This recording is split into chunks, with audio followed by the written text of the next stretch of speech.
What's up, everyone? It's me. Today I thought I'd do something for you called Panda's List of Movies I Just Could Not Do Without. I like to consider myself a girl of eclectic tastes, and they can branch from the awesome to the traumatizing to the tear-jerking to the downright hilarious. Today I'll be doing just a sort of a wash, and then if you wish I can do a more in-depth review of some of them. I figured why not? I've got some subscribers who are still paying attention, so you obviously like listening to what I have to say. Now these are the ones that have stayed on my list of favorites as they age, as opposed to some that I thought were awesome at the time of release, but my interest waned as they got a little bit older. First on my list, Transformers, and I got the special, because I just cannot, because this is just too cool. The double-sided, you want to go evil or you want to go good, and it's got all those special features that I just love. It's got action, it's got adventures, it's got giant talking robots. It takes Transformers, which I did watch as a child, and amps it up tenfold. Next on the list, Iron Man. Once again, 2-disc edition, because I just can't live without those special features. I like to see how movies were made. Iron Man is not like your generic superhero flick, like all the Superman movies that came out, Spider-Man. This is different. This has the best writing, best acting, best comedic timing, everything. They just hit the nail on the head in this one. It was just perfect. And last but not least, The Dark Knight. Yeah, everyone's favorite, The Dark Knight. It just took the good things from Batman Begins and amplified it. Just took everything that made that movie so good, that made that movie and just perfected it. Yeah, Heath Ledger died.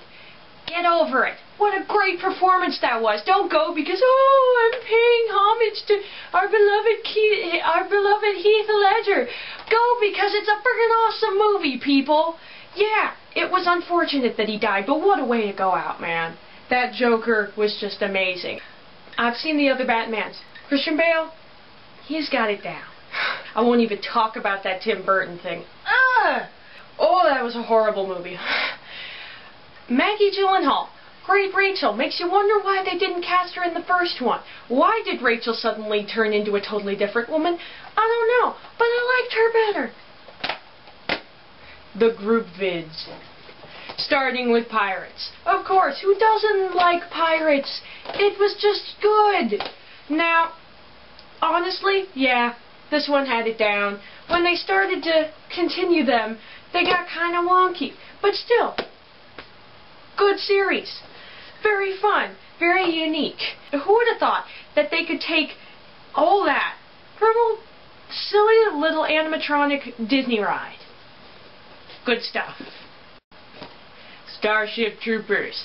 Good series. If you, totally neglect this one. This is a film abortion. I'm not even going to talk about it. These two. Now, these two have it right. How can you tell? It's got Casper Van Dien in them. The original Johnny Rico. Good stuff. If you've played StarCraft, you know what I'm talking about. This just appeals to my sci-fi shoot-'em-all side. It's good stuff if you don't mind a little bit of political satire thrown in there. It's just my dish. Might not be yours, but it's just my thing. And then we have National Treasure. History has never been more fun. It's the one time that I would actually listen up and be like, really? This makes me proud to be an American. Because they take that stuff and they make it awesome. I'm like, who would have thought that America could be that cool? Sure, some of it isn't true. But a lot of what they mention is. And that's just cool. When they throw in a lot of history so you don't know you're learning. Next, the just downright sci-fi. Fifth Element. Oh, good lord, that's good stuff. It's good stuff if you just want to laugh your pants off. I mean, it's just silly, corny, awesome stuff. you could kind of tell that they weren't taking themselves too seriously. It's good stuff.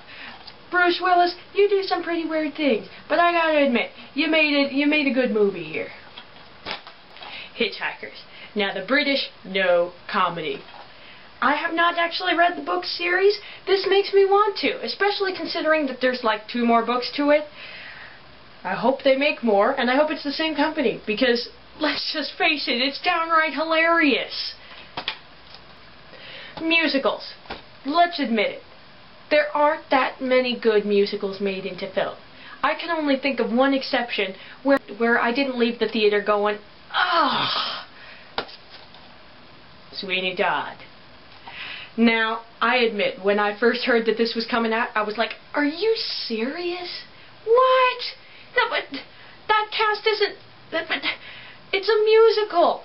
I was proven wrong, to my pleasant surprise. These people can sing. What makes it different from Phantom of the Opera, which was a horrible abortion? Well, 1, that was Phantom of the Opera. And 2, they sang with their actual voices. Johnny had his own unique flair, who would have thought, but he was a member of a band at one point, so... Alan Rickman was not expecting that. Apparently Christopher Lee was their first choice, but he was busy doing something else, so they got Alan Rickman, and let's just say that was a fortunate turn of events. And Helena Bonham Carter, her straight tone was just a breath of fresh air. Beautiful. And now for the downright hilarious. The Fog. The remake of the old movie. Let's just face it. When it comes to horror movies, they're usually pretty hilarious. Most of the time, they're just kind of abominations that you just sit there and go, ugh, I'm really uncomfortable and I don't think I want to watch that again. The Fog is an actual movie that you could just sit down and watch again and again because it's so bad, it's funny. I don't even have words. It's just hilarious. Just watch it for the comedy factor. It's pretty darn funny. And now for fantasy movies. Stardust. Who would have thought? I've heard that it's better than the book. I haven't read it. I love the movie. Now, this is just a Cinderella story come true right here. The directors didn't even think they were gonna have the money to make this. Then when they figured out that they could make it, they didn't think they were going to get any of the actors that they originally thought they would cast. They got all of them. It is just a terrific fantasy story. It makes you so immensely happy and just amazed that when it's over, you get bummed out that life isn't like this. Next one is Howl's Moving Castle. I don't have it with me right now because someone's borrowing it. That's how good it is. It's also based off of a book, but Miyazaki adds his own little flair to it. That's just charming and adorable. As he did with Spirited Away. I don't know if it's a book or not.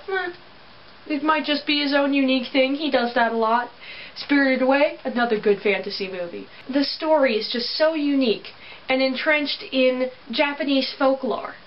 So, for those of you who like mythology or Japanese ghost stories and the like, or just downright like Miyazaki. I mean, how can you not like Miyazaki? I could go on and on about every single one of his movies, but for the sake of time, I whittled it down to my 2 favorites. Well, that's about it. I could go on and on about anime and stuff like that, but I won't. These are just the general movies that I just can't live without. I'll go in depth on my anime reviews later. Send in any comments or requests of in-depth reviews and the like, and I'll give you my 2 cents. Next time I'll give you my list of favorite heroes and villains from the silver screen, the books, the cell animation, and video games.